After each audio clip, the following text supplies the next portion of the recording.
Hello दोस्तों।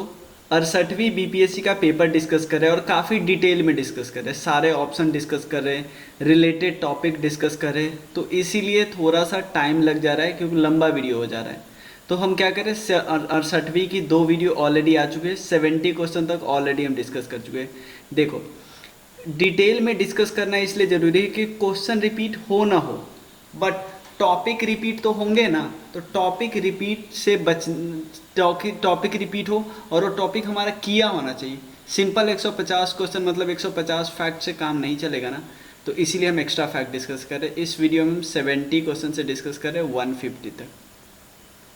ठीक है, ये वीडियो थोड़ा सा 1 आवर का वीडियो होगा, बट 150 तक का क्वेश्चन हम डिस्कस कर लेंगे। तो चलिए शुरू करते हैं।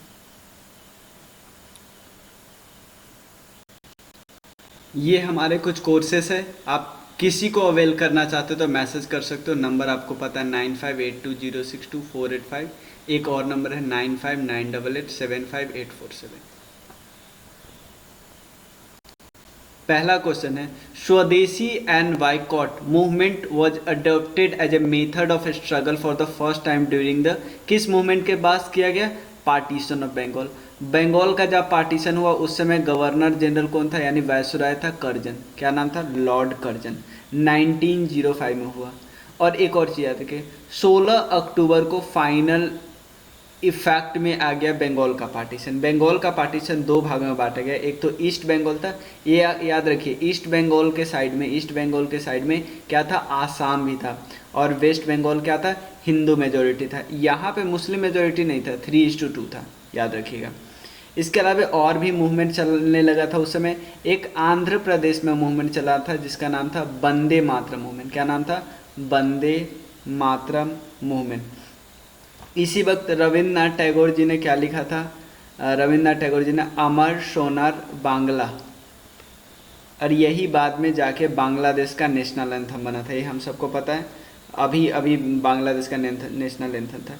इस समय बहुत सारी किताबें लिखी गई, प्लीज़ इसके राइटर आप याद रख देना, हिताबदी, संजीवनी और बंगाली सुरेंद्र नाथ बनर्जी का है। और इन दोनों का आप कमेंट सेक्शन में बताओ अगर आपको पता है तो, ठीक है, ताकि दूसरे लोग भी सीख सकते हैं। और क्योंकि एजुकेशन में भी हम स्वदेशी मूवमेंट चला रहे थे कि हम लोग एजुकेशन के फील्ड में भी किसी पे डिपेंड न रहे। तो एक तो रविन्द्रनाथ टैगोर ने शांति निकेतन बनाया, नेशनल कॉलेज बनाया। इस समय बहुत कुछ चीज़ें हुआ और हम चाह रहे थे कि हम स्वदेशी अपना सब कुछ पहने और विदेशी का क्या करें? बायकॉट करें। क्लियर? अगला क्वेश्चन क्या है? Calcutta session of Indian national Congress. आपको पता है ना, इंडियन नेशनल कांग्रेस का सेशन क्या होता था? हर साल होता था। 1906 वाले सेशन में ऑलमोस्ट देखो 2 पार्ट में टूट गया था, मतलब अभी टूटा नहीं था लेकिन मतभेद बहुत ज़्यादा हो गया था। मॉडरेट्स यानी नरम दल और एक्सट्रीमिस्ट यानी गरम दल, बहुत ज़्यादा मतभेद हो गया था। अब लगेगा कि टूट ही गया, तो इस वक्त प्रेसिडेंट बन जाते हैं, इंडियन नेशनल कांग्रेस के प्रेसिडेंट कौन बन जाते हैं? दादा भाई नौरोजी। और दादा भाई नौरोजी को क्या बोला जाता है? Grand old man of India. और इन्होंने स्वराज के बारे में पहली बार बोला था। किसके बारे में? स्वराज के बारे में। स्वराज के बारे में तो बोला ही था। इनके ने किताब लिखी थी poverty and un British rule of India. 3 bar Indian national Congress के प्रेसिडेंट रह चुके हैं।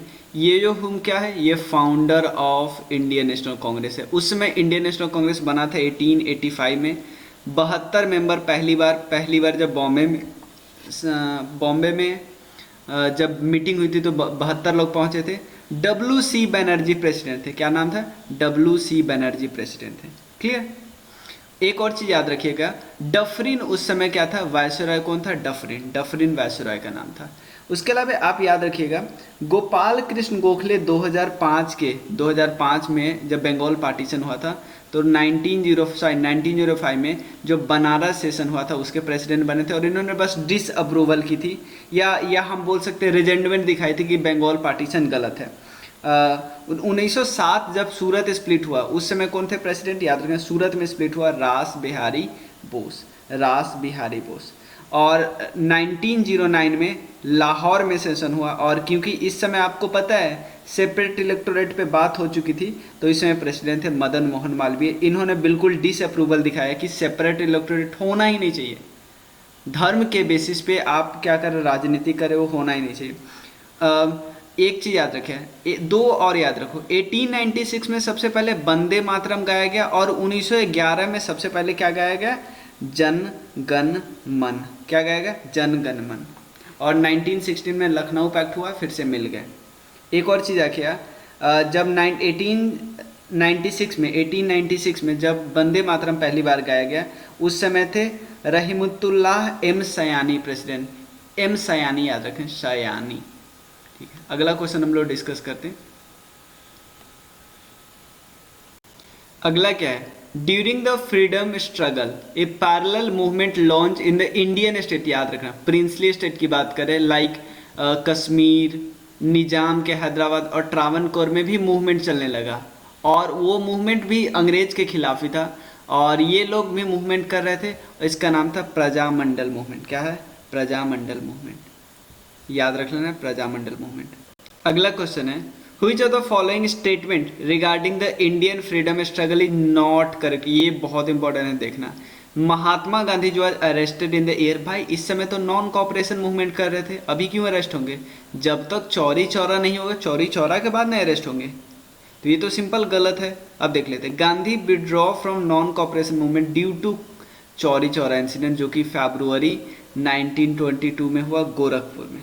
अगला क्या है, Gandhi ji gave his first major public speech at Banaras Hindu University, क्योंकि ये 1916 के सेशन में पहुंचे हुए थे। क्लियर, 1916 के सेशन में पहुंचे हुए थे, याद रखिएगा। ठीक है, तो तीनों के तीनों ये दोनों तो करेक्ट है, बट यही इनकरेक्ट है, वन इज इनकरेक्ट। अगला क्वेश्चन देखते हैं, अबुल कलाम आज़ाद के द्वारा कौन सा जर्नल लिखा गया है, तो ये हम सबको याद रहता है, अल हिलाल। अल हिलाल उन्हीं का जर्नल है, और ये एक्चुअली बात क्या करते थे, हिंदू मुस्लिम यूनिटी की बात करते थे, हिंदू मुस्लिम यूनिटी की बात करते थे, हिंदू मुस्लिम यूनिटी। और ये 1904 से 1940 से 1945 तक इंडियन नेशनल कांग्रेस के प्रेसिडेंट रहे थे। और इनके बारे में बता देना, सबसे यंग प्रेसिडेंट बने थे।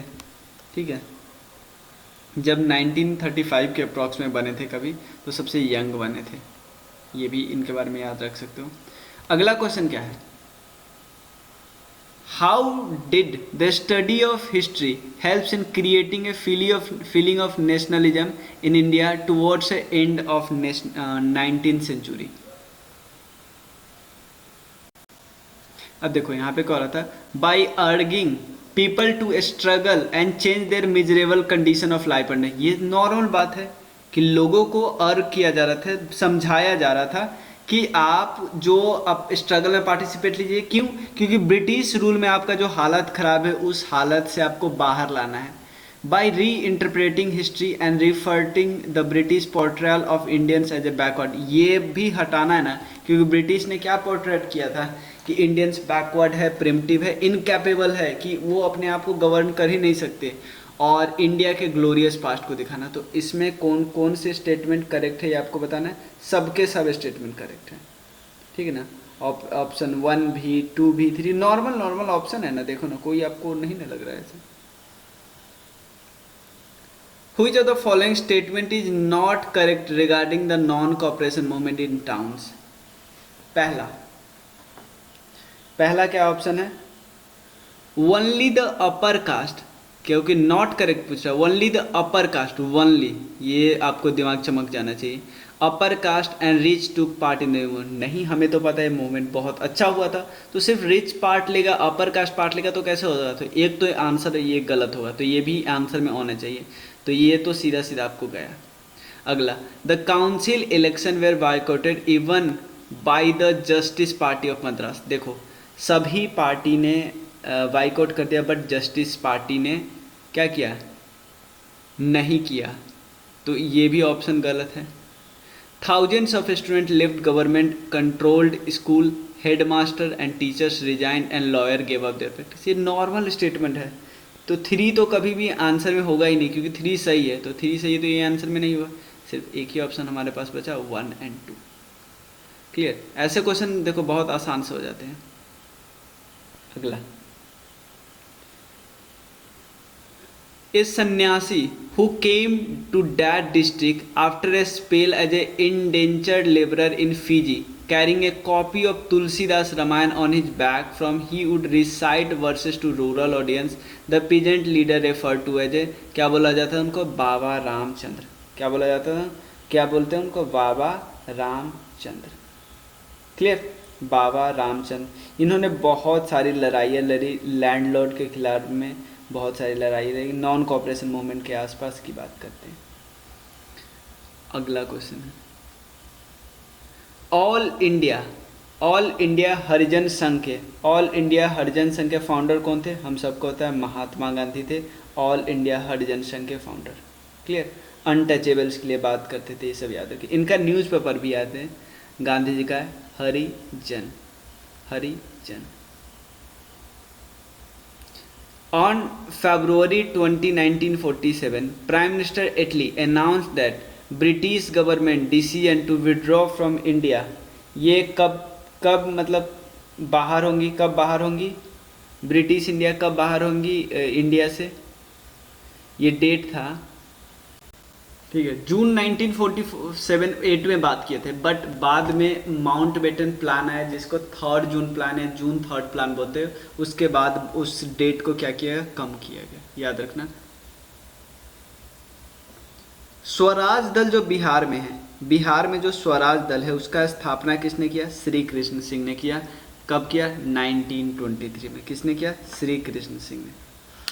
ठीक है, गया में एनुअल कॉन्फ्रेंस हुआ उसके बाद, क्योंकि मेन जो स्वराज दल है वो किसने बनाया? मेन स्वराज दल है वो बनाया था मोतीलाल नेहरू और चित्तरंजन दास ने। और बिहार में जो स्वराज दल बना वो स्टैब्लिश किया श्री कृष्ण सिंह ने। बस 2 आदमी का याद रखिए। फर्स्ट चेयरमैन कौन बने थे? फर्स्ट चेयरमैन बने थे नारायण प्रसाद। और फर्स्ट सेक्रेटरी कौन बने थे? ये बने थे Abdul Bari. Clear? Who among the following made a offer to Humayun? किन्होंने हुमायूं को ऑफर दिया that he would surrender Bihar, कि आप बिहार को सरेंडर कर दो, and pay an annual tribute of 10 lakh dinar if you was allowed to retain Bengal.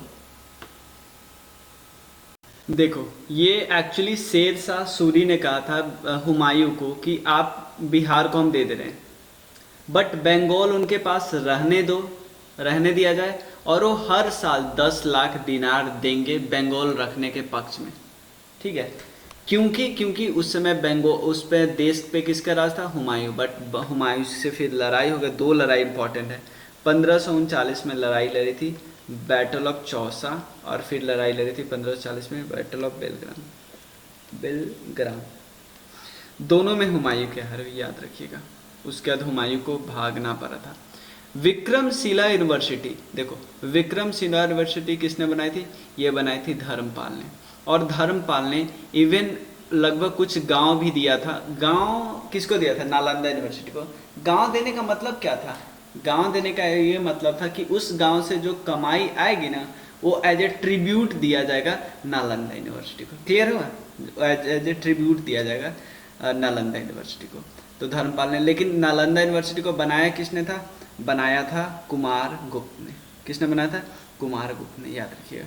ये बनाया गया था ऑलमोस्ट 1783 से लगभग 820 BC तक। और एक और चीज़ है, आपसे पूछेगा ना, जो यूनिवर्सिटी है विक्रमशिला, ये बुद्धिज्म के बारे में पढ़ाया जाए। कौन से बुद्धिज्म? ये वज्रयायन बुद्धिज्म। ठीक है, वज्रयायन बुद्धिज्म। अगला क्वेश्चन है, who among the following was the first governor of Bihar? पहले गवर्नर ऑफ बिहार कौन बने थे? ये एक्चुअली बात कब की हो रही है? 1936 की, जब बिहार बन गया था। बिहार और उड़ीसा अलग हुआ था, ठीक है ना। उस समय कौन बने थे? Sir James David Shipton, sir James David Shipton, याद रखना, सर जेम्स डेविड शिप्टन, ठीक है। और ये एक्चुअली दो ब्रिटिश इंडियन प्रोविंस के गवर्नर रहे थे, इवन यूपी के भी, यूनाइटेड प्रोविंस के और बिहार के भी, ठीक है। और ये बने कब थे? 1936 में, जब उड़ीसा अलग हो गया था ना, तब बिहार अकेले था ना, उड़ीसा के अलग होने के बाद, ठीक है। अगला, अगर आपसे पूछा जाए कुछ और option, first chief minister after independence कौन बने थे? ये बने थे श्री कृष्ण सिंह। 1938 के आसपास फर्स्ट प्राइम मिनिस्टर कौन बने थे बिहार के? वो बने थे यूनुस खान। ये कुछ ही समय तक बने थे क्योंकि उनको मेजॉरिटी नहीं थी, क्योंकि श्री कृष्ण सिंह बनने को तैयार नहीं थे, कोई इशू हो गया था, फिर श्री कृष्ण सिंह आ गए। और फर्स्ट वुमेन चीफ मिनिस्टर आपको पता है कौन बनी थी?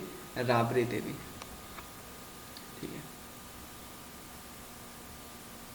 अगला क्वेश्चन है, who was the author of Mahatma Gandhi and Bihar श्रम रेमिनेसेंस? महात्मा गांधी और बिहार, इसके लेखक कौन है? राजेंद्र प्रसाद है, राजेंद्र प्रसाद। इनकी और भी बहुत सारी किताबें, एक है सत्याग्रह एट चंपारण, सत्याग्रह एट चंपारण, उसके अलावा एक और है इंडिया डिवाइडेड, बहुत famous book, India Divided, Rajendra Prasad की किताब है।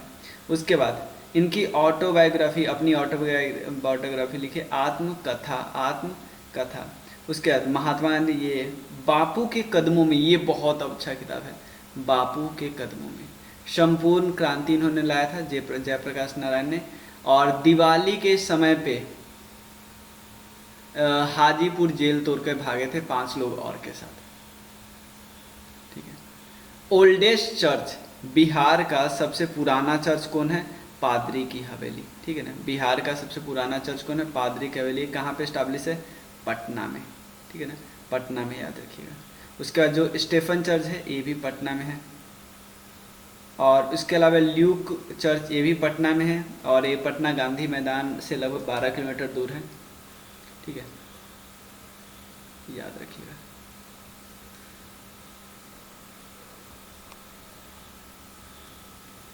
The late actor Kumudlal Ganguly, Kumudlal Ganguly also known as his stage name Ashok Kumar, इनका जन्म कहाँ पे हुआ था? भागलपुर में हुआ था। तो यानी देख रहे हो, कोई फेमस अगर एक्टर है ना, कोई फेमस अगर एक्टर है, उनके डिस्ट्रिक्ट से पूछ देता है। Ancient times, in ancient times the area of south of the Ganga, Ganga river के साउथ वाला एरिया को क्या बोला जाता है? गंगा के साउथ वाले एरिया को क्या, किसका एरिया बोला जाता है? देखो, इसको हम मगध बोलते थे, मगध, साउथ वाले एरिया को मगध बोलते थे, ये बात याद रखिए। और अनारता जो एरिया है ना, वो नॉर्थ सौराष्ट्र के पास है और नॉर्थ गुजरात के पास है। तक्षशिला तो हमको पता है पाकिस्तान के पंजाब प्रोविंस के पास है। चोला एम्पायर तो हमको पता ही है, चेरा चोला पांड्या, नीचे तमिल डायनेस्टी।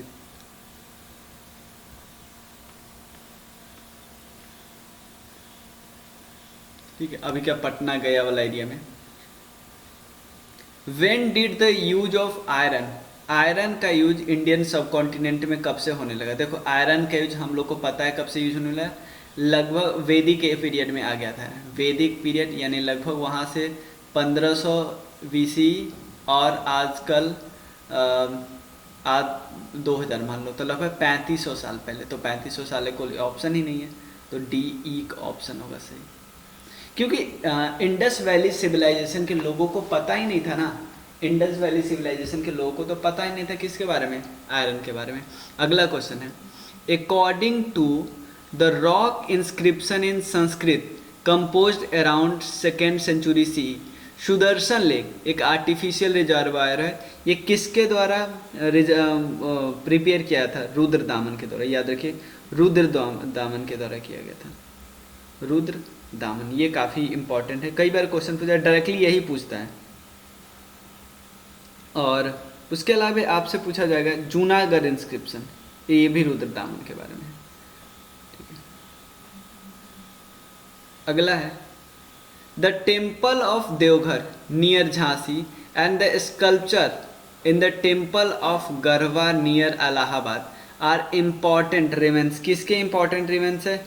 ये गुप्ता एरा के रिमेंस है। क्योंकि यार खुद सोचो, बहुत थोड़ा ध्यान से सोचोगे, अगर थोड़ा गेस सोच करने की कोशिश करोगे, मौर्य बहुत ज़्यादा बुद्धिस्ट था, ठीक है ना, और राष्ट्रकूटा भी हिंदू था, लेकिन सबसे ज़्यादा स्कल्पचर वगैरह बनाया था वो गुप्ता एरा ने बनाया था।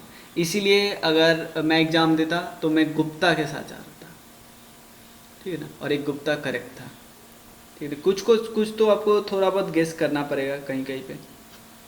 अब देखो आगे है बैटल ऑफ, कुछ है नो नॉट करेक्ट है। बैटल ऑफ हल्दी घाटी ये किस किस के बीच हुआ? महाराणा प्रताप, इसमें पूछ रहा है कौन सा करेक्ट नहीं है, महाराणा प्रताप और अकबर, तो करेक्ट है। फर्स्ट बैटल ऑफ पानीपत ये बाबर और Ibrahim Lodi. Second battle of Panipat ये भी हुआ किसके बीच? बाबर के पोता अकबर। अकबर की तरफ से लड़ाई कौन रहा था? बैरम खान वर्सेस हेमू। हेमू क्या था? सूर डायनेस्टी का इम्पॉर्टेंट ऑफिसर था, याद रखिए, सूर डायनेस्टी का। कोई दिक्कत नहीं, तो ये करेक्ट है। और second battle of Panipat between Hemu और अकबर। अकबर की तरफ से, अकबर खुद तो लड़ नहीं रहा था। देखो हेमू के बारे में बोला जाता है कि वो लड़ाई हारा ही नहीं था अभी तक, बहुत सारे लड़ाई, लगभग 17-18 लड़ाई जीत के आया था लगातार। तो 3 के 3, थर्ड ऑप्शन क्या है? इनकरेक्ट है।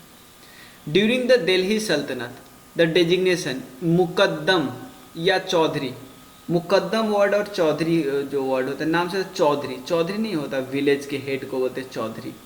जैसे देखो दिल्ली सल्तनत में सबसे बड़ा होता है उसको इक्ता बोलते थे, इक्ता से नीचे होता है शिक डिस्ट्रिक्ट को बोलते हैं, फिर बोलते हैं परगना के बाद क्या होता है? विलेज। क्लियर? इक्ता के हेड क्या बोलते थे? मुक्ति। शिका के हेड को बोलते शिकदार। उसके बाद इसके हेड को, परगना के हेड को बोलते अमिल, और विलेज के हेड को बोलते मुकद्दम और चौधरी। तो यहाँ से पता चल गया।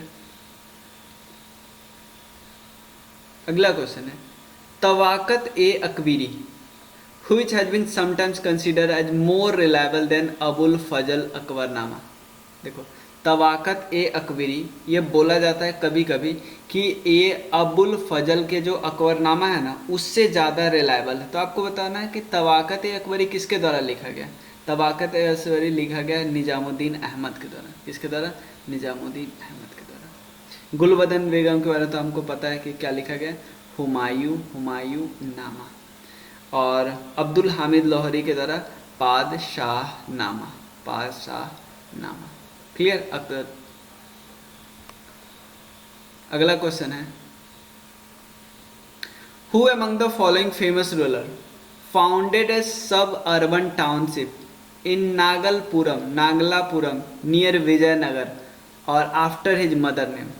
किसने एक टाउनशिप बनाया जिसका नाम रखा नागलापुरम, किसके? विजयनगर के पास, और अपनी माँ के याद। देखो विजयनगर से आपको कुछ भी क्वेश्चन आ रहा है और आपको आंसर नहीं पता, प्लीज़ कृष्णदेवराय लगा दो, ठीक है ना। ये बहुत ट्रस्टेड हो रहा है कि कृष्णदेव लगा दो, क्योंकि अगर आपसे पूछेगा कृष्णदेव के अलावा आपसे क्या क्या पूछ सकता है?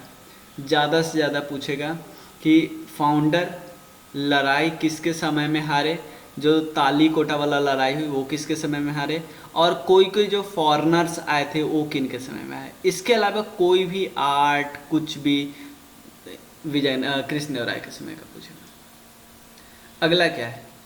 In 1940 Patna women's college was founded by which of the following society.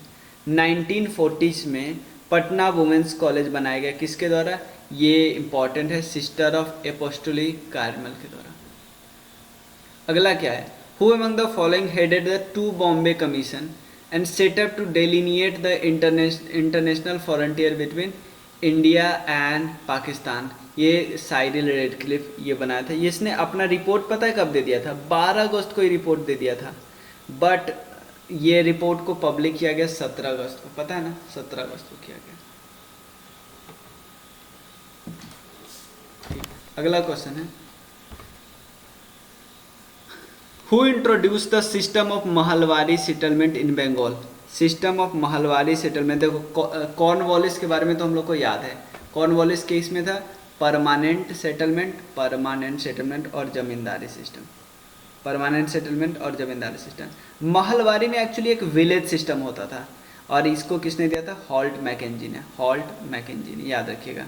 और ये बंगाल के नॉर्थ वेस्ट फ्रंटियर प्रोविंस और यूपी में, याद रखिएगा। और रैयतबारी वाला सिस्टम जो था वो रीड ने लाया, एलेक्जेंडर रीड और मुनरो ने। तो रीड और मुनरो। हेस्टिंग और कॉर्नवालिस, अगर आपसे पूछा जाए ना, कॉर्नवालिस इंपॉर्टेंट पर्सन था। कॉर्नवालिस किससे रिलेटेड था? जमींदारी से रिलेटेड है। वॉरेन हेस्टिंग, ध्यान देना, लॉर्ड हेस्टिंग अलग है। वॉरेन हेस्टिंग प्रेसिडेंट वो बने थे governor general of Bengal in 1773 regulating. अगला क्या है? विनोबा भावे ने अपना इंडिविजुअल सत्याग्रह स्टार्ट किया। कहाँ से? पबनब महाराष्ट्र से। अगला, the Congress took a critical stand over the Montagu Chelmsford reforms in 1918 which led a breakup with old moderate remnants, जो कि अलग हो गए। शपरू, जायकर, चिंतामणि, ये दोनों अलग हो, ये सब लोग अलग हो गए। और इन्होंने कौन सी पार्टी बनाई? एक चीज बनाने इन्होंने कौन सी पार्टी बनाई? इंडियन नेशनल लिबरल फेडरेशन में, क्योंकि सर्वेंट्स ऑफ इंडिया पार्टी है गोपाल कृष्ण गोखले। अब ये ऑप्शन से आप क्लियर कर सकते थे। स्वराज पार्टी सियर और मोतीलाल नेहरू के पास है। लेकिन मोंटेगू चेम्सफोर्ड के बाद कुछ लोगों ने अपने आप को अलग कर लिया, वो अलग पार्टी बना लिया। सप्रू, तेज बहादुर सप्रू, एम.आर. जायकर, चिंतामणि, और इन लोगों ने कौन सी पार्टी बनाई? एक पार्टी का नाम रखा इंडियन नेशनल लिबरल फेडरेशन। और फाउंडेशन स्टोन को किसने रखा था? सुरेंद्र नाथ बनर्जी। किसने रखा था? सुरेंद्र नाथ बनर्जी। अगला क्वेश्चन है, the cabinet mission was send to India for which of the following? To establish national government बनाना? नहीं भाई, इसमें से कैबिनेट मिशन का बस ये प्लान था, पावर कैसे न कैसे करके ट्रांसफर करे। To work out a constitutional arrangement for the transfer of, ये मेन है। तो ये करेक्ट है, तो ये करेक्ट है, ये दोनों इनकरेक्ट, क्योंकि जिन्ना के डिमांड को थोड़ी सुनने आया था। देखो ये काफ़ी टफ हो गया था, क्योंकि डिस्ट्रिक्ट पूछ लिया था। कदीराबाद डिस्ट्रिक्ट से भी अंदर पूछ लिया था। First floating solar power plant Bihar में कहाँ पूछा था ये, तो ये टफ हो गया था। देखो इकॉनमी सर्वे के बारे में क्या पूछ लेता है? Lowest per capita income. तो यानी याद रखिए लोएस्ट पर कैपिटा इनकम अभी भी शिवहर का ही है। तो क्या पूछ लेता है? ये देखो रिपोर्ट से क्या पूछ लेता है? रिपोर्ट से पूछ रहा है बिहार का स्कोर। नीति आयोग कोई रिपोर्ट निकालते ना, वो काफ़ी ध्यान से पूछना पढ़ना। जैसे अभी मल्टी डायमेंशनल पॉवर्टी इंडेक्स आया है, जिसमें कितना % लोग पुअर है, ये बहुत ज़्यादा इंपॉर्टेंट है। कौन निकालते तो इम्पोर्टेंट है, बट अपने देश का जो काफ़ी इंपॉर्टेंट होता है उसमें मार्क्स भी पूछ लेते बिहार का, ठीक है ना। तो ये कितना बिहार में था? 52 आउट ऑफ 100, क्योंकि ये काफ़ी कम हो जाएगा ना। Which sport has been included? ये इंपॉर्टेंट है। कौन सा स्पोर्ट्स इंक्लूड होता है? जैसे खेलो इंडिया अभी गेम्स हुआ था ना 36 गुजरात में, उसमें ज़रूर पूछ लेगा, क्योंकि उसमें 3-4 गेम नए, मलखम्ब ऐड हुआ, उसमें योगासना उसमें ऐड हुआ है। तो जो ऐड हुआ है वो पूछेगा ही पूछेगा। तो यहाँ पे भी, यहाँ पे क्या ऐड हुआ था एक्चुअली? यहाँ पे ट्रैक साइकिलिंग ऐड हुआ था। Which of the following has been awarded the geographical indication? ये बिल्कुल बिहार का जो इम्पोर्टेंट होगा GI वो पूछेगा मिथिला मखाना है ये, क्योंकि सिर्फ एक का पूछ रहा है, ऐसा नहीं कि आज तक क्या क्या मिला हुआ है।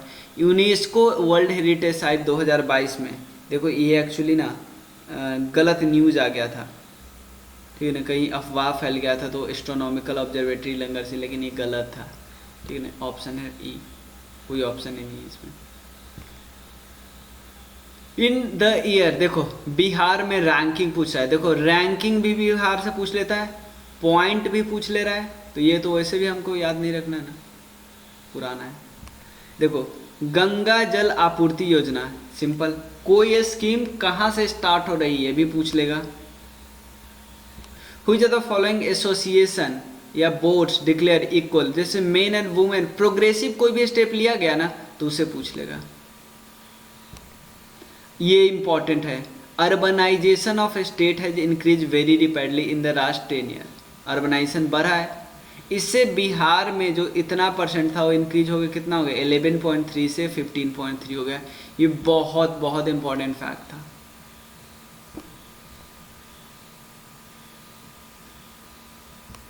देखो कोई ये स्कीम लॉन्च हुआ ना, इंपॉर्टेंट स्कीम है युवा 2.0 स्कीम, युवा 2.0 स्कीम, कोई स्कीम भी लॉन्च हुआ तो आपसे मिनिस्ट्री पूछ लेगा। ये एजुकेशनल, इसमें उससे रिलेटेड था कि ऑथर से रिलेटेड था, तो मिनिस्ट्री ऑफ एजुकेशन था, ऑथर से रिलेटेड है ना, तो मिनिस्ट्री ऑफ एजुकेशन। अगला क्या क्वेश्चन है, the ministry of tribal affairs has completed the mother tongue survey of India. ठीक है, ये भी देखो ऐसे क्वेश्चन पूछ लेंगे और ऐसा क्वेश्चन छोड़ना ही है, स्किप करना। 576 था ये भी। Which of the following committee submitted a report on gas pricing recommending complete pricing freedom from January 1, 26? किस कमेटी ने, देखो करंट अफेयर्स है ये तो पूछेगा ही, किस कमेटी ने, ये किरीट पारेख कमेटी ने ऐसा बोला था। तो हमें क्या है, और कोई कमेटी देखेंगे ना तो हम ध्यान रख लेंगे। और ये important, 5 star garbage free, 7 star सिर्फ कौन है, 7 स्टार सिर्फ और सिर्फ वो है इंदौर। 5 स्टार कौन कौन है ध्यान रखकर, सूरत है, भोपाल है, नवी मुंबई है, मैसूरू है, विशाखापट्टनम है, तिरुपति है। पांचों के पांचों करेक्ट है। पूछ रहा है कौन सा इसमें नहीं है, तो ये इसमें से सभी है ना, लेकिन नॉट ऑप्शन है इसलिए none of the. Prime minister inaugurated the first greenfield airport, जिसका नाम है दोनी पोलो एयरपोर्ट। तो देखो कोई नया एयरपोर्ट बना इंपॉर्टेंट प्लेस पे, क्यों नॉर्थ ईस्ट वाले प्लेस पे नहीं बना था, ईटानगर में। The animal has been approve, देखो ये भी करेंट अफेयर था, किसी एनिमल को food safety and standard authority of India ने फूड एनिमल डिक्लेयर कर दिया, तो आप खा सकते हो। ये कौन सा जानवर था, हिमालयन एक था, हिमालयन याक, हिमालयन याक। अगला है first floating financial literacy Indian post payment bank के द्वारा, ये श्रीनगर में। देखो ये भी करेंट अफेयर्स है। परम कामरूप, ये एक सुपर कंप्यूटर है, परम कामरूप सुपर कंप्यूटर है, गुवाहाटी आईआईटी में लॉन्च किया गया। अगला क्या है, ये भी ऑब्वियसली करंट अफेयर्स है, ठीक है ना। किसी लेख देखो 19th Indian air force day celebrated on 8 अक्टूबर 2022। देखो फरवरी में एग्जाम है, अक्टूबर का करंट अफेयर्स पूछा रहा है। An hour long air display of 80 aircraft was carried out over which of the following location. ये चंडीगढ़ में हुआ था, सुखना लेक के पास।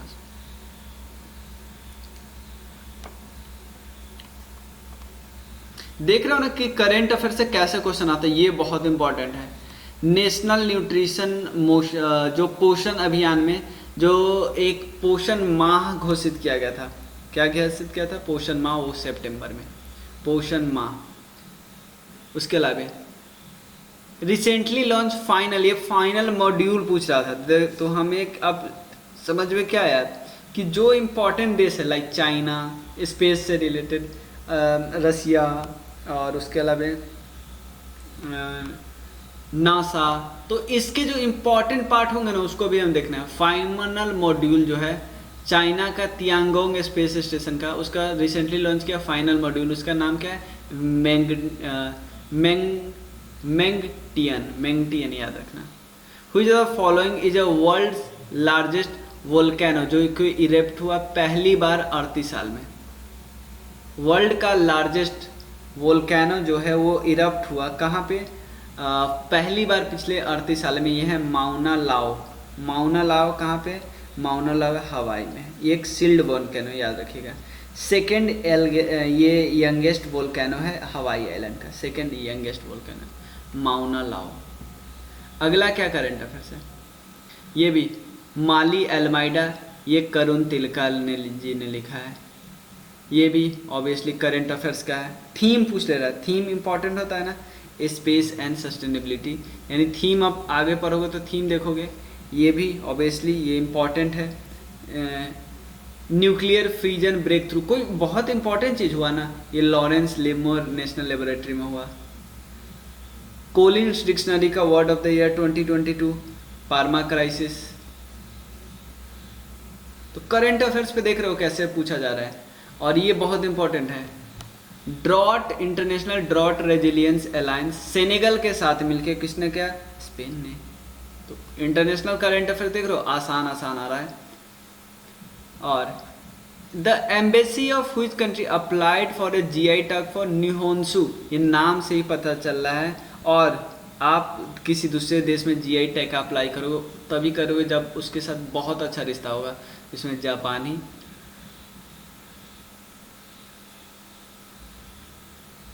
उसके अलावा which of the following space agency announce that it had successfully used steam to propel Equuleus spacecraft. Equuleus spacecraft किसने किया है? ये जाक्सा ने किया है। Equuleus, equilibrium lunar Earth .6 U spacecraft, ये जापानीज स्पेस एजेंसी, ये जाक्सा का है, जापानीज स्पेस एजेंसी ने किया। टेस्ला का ह्यूमनॉइड रोबोट इसको लॉन्च किया गया, ऑप्टिमस नाम था इसका। Which of the following states of India border with maximum number of district of Bihar? Bihar के साथ सबसे ज़्यादा बॉर्डर पे कौन है? ये कुछ ने सबसे ज़्यादा बॉर्डर बनाया बिहार के साथ। देखो, बिहार 3 स्टेट और एक कंट्री के साथ बॉर्डर बनाता है ना। झारखंड और यूपी दोनों 8-8, झारखंड भी और यूपी भी, ये दोनों 8-8 डिस्ट्रिक्ट से बॉर्डर बनाते हैं, 8-8 डिस्ट्रिक्ट से। Which of the following is the last railway? ये काफ़ी टफ है। फ्रॉम भागलपुर टुवर्ड्स मिर्जा चौकी, ये मैं बस आंसर बताता हूँ, ये अम्रपाली रेलवे स्टेशन है। ठीक है, ऐसे क्वेश्चन स्किप करने होते हैं आंख मूंद के। With reference to the mineral production of Bihar, Rohtas has highest deposit of pyrites. Rohtas has highest deposit of pyrites. ठीक है, ये पहला स्टेटमेंट हो गया।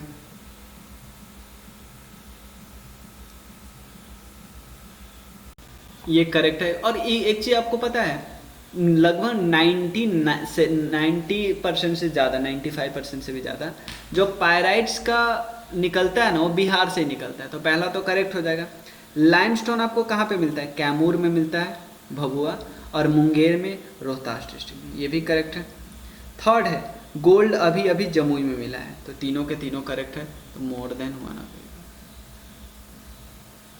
फाल्गु ए सैक्रेड रिवर है बिहार में, ये बनती है 2 रिवर, ये मैंने अभी आपको थ्योरी में भी कराया कि किस दो रिवर के कन्फ्लुएंस पे ये बनती है।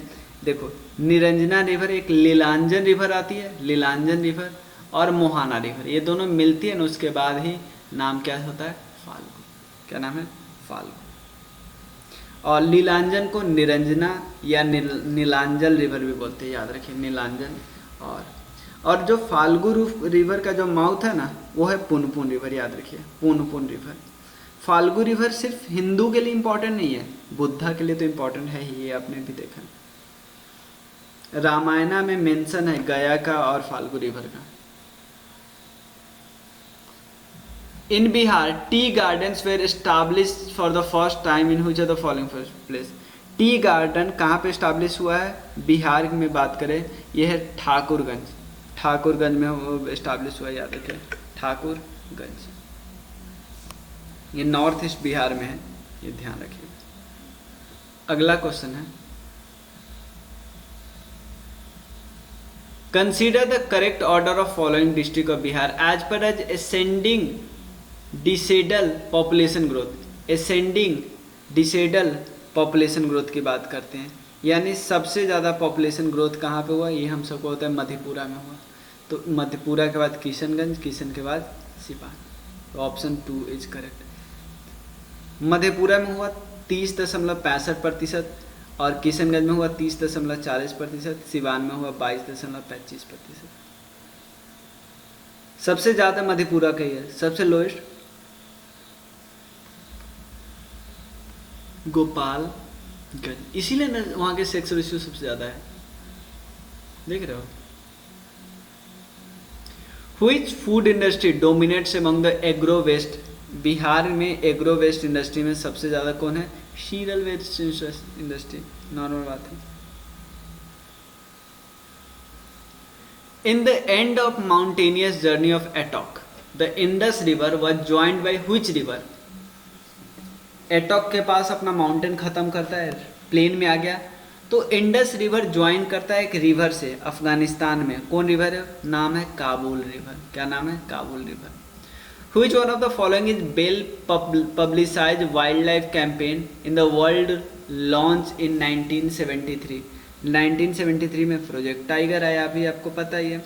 और प्रोजेक्ट टाइगर को एडमिनिस्टर कौन करता है? National tiger conservation authority. कौन? National tiger conservation authority. Which of the following statement is true about troposphere? Average height कितना है? 13 किलोमीटर है। टॉप मोस्ट, ये गलत है। टेम्परेचर इंक्रीज, ये भी गलत है। तो स्टेटमेंट करेक्ट कौन हो जाएगा? करेक्ट होगा सिर्फ ए वाला, क्योंकि नीचे से ज़्यादा हाइट बढ़ेगा तो टेम्परेचर डिक्रीज करेगा ना। और ये सबसे टॉप मोस्ट लेयर नहीं, ये सबसे बॉटम मोस्ट लेयर है। In southern continent broken from Pangaea, Pangaea से दो पार्ट में टूटा था, ऊपर आया वो लॉरेशिया, नीचे आया उसको गोंडवाना लैंड बोलते हैं। इंडियन प्लेट किसका पार्ट है? गोंडवाना लैंड का पार्ट है। पेंजिया लैंड बॉडी था, वाटर बॉडी का नाम था Panthalassa. The Arctic region and Antarctic continent are situated, Arctic region है नॉर्थ पोल पे और अंटार्कटिक कॉन्टिनेंट है साउथ पोल पे। अगला है, म्यांमार के साथ कॉमन बॉर्डर है अरुणाचल प्रदेश, नागा, मनी, मिजो। मिजो एक ऐसा है जिसका बॉर्डर बांग्लादेश के साथ भी और म्यांमार के साथ ही है। बाकी आप जो देखोगे ना, चाहे आसाम, मेघालय, त्रिपुरा, आसाम, मेघालय, त्रिपुरा, सिर्फ और सिर्फ बांग्लादेश से बॉर्डर है। तो लिखो अरुणाचल प्रदेश कहाँ है? नागा, मनी, मिजो, दो correct. Which of the following is the world's richest region from the marine biodiversity perspective? 21 islands है, एस्टुरीज है, बीचेज है, फॉरेस्ट ऑफ नियर शोर इन्वायरमेंट है, सी ग्रासेस है, कोरल रीफ है, बहुत कुछ है। तो ये कौन है? किसकी बात हम कर रहे हैं? Gulf of Mannar biosphere reserve की बात कर रहे हैं। Which टाइप ऑफ, ये इंपॉर्टेंट है, उत्तर प्रदेश एंड बिहार, इन दोनों के पास कौन सा अपना है? CWG है, CWG। Indian territorial limit extend towards the sea up to how many nautical miles from the coast? देखो सबसे पहले क्या होता है, ये हमारा कोस्ट है, उसके अलावा 12 नॉटिकल माइल होता है टेरिटोरियल, उसके बाद 24 नॉटिकल माइल होता है, और लास्ट में एक्सक्लूसिव इकोनॉमिक जोन होता है 200 nautical mile. Which of the following river valley in rich in coal reserve? कौन सा रिवर वैली कोल रिजर्व वहाँ पे मिलता है, ये आपको बताना है। कौन कौन से है? दामोदर, सोन, महानदी और गोदावरी। महानदी, गोदावरी, दामोदर, सबके सब करेक्ट है। तो more than one of the above. Which of the following statement is true about sugar industry in India? Sugar industry के बारे में कौन सा करेक्ट स्टेटमेंट है? पहला स्टेटमेंट देख लेते हैं। Uttar Pradesh is second largest producer of sugar. सबसे पहले समझिए, इंडिया क्या है? सेकेंड लार्जेस्ट है। किसके बाद? इंडिया है, उसके बाद ब्राज़ील के बाद। लेकिन क्या यूपी सेकेंड लार्जेस्ट है? नहीं नहीं नहीं, यूपी सेकेंड लार्जेस्ट नहीं। वेट लूजिंग इंडस्ट्री, ये भी सही है। और एक सीन बताइए, ये एक्चुअली 2022 में महाराष्ट्र टॉप पे पहुंच गया, यूपी सेकंड पे आ गया है। एमएस टॉप है, चले महाराष्ट्र, तो इसलिए ये भी करेक्ट है, ये भी करेक्ट है। Towards the end of summer there are pre monsoon shower which is common phenomena in Kerala and coastal area of Karnataka. इसको हम क्या बोलते हैं? इसको हम मैंगो शॉवर बोलते हैं। एटमॉस्फेयर जो हीट होती है ना, देखो जब ऊपर से आती है सोलर लाइट, वो एक्चुअली शॉर्ट वेव होती है, शॉर्ट वेव लेंथ वाला होती है। तो उसके लिए जो हमारा एटमॉस्फेयर है ना, ट्रांसपेरेंट है, आने देता है। बट नीचे से ऊपर जाते वक्त क्या होती है? वो लॉन्ग वेव टेरेस्ट्रियल रेडिएशन होता है, तो टकरा के लौट जाती है, लॉन्ग वेव टेरेस्ट्रियल रेडिएशन। तो 1 क्या हो जाएगा? करेक्ट होगा। तो हमने डिस्कस कर लिया किसका? पूरा का पूरा 68 डिस्कस कर लिया। अब हम डिस्कस करेंगे 67th BPSC नेक्स्ट वीडियो में। तब तक के लिए thank you so much. Number यहीं पे है, आप टेक्स्ट कर सकते हो। इवन आपको पसंद आ रहा है तो आप हेल्प भी कर सकते हो, और इस ऑर्गेनाइजेशन को थोड़ा सा डेवलप करने में जितना मिनिमम कर सकते हो कंट्रीब्यूट करना। Thank you.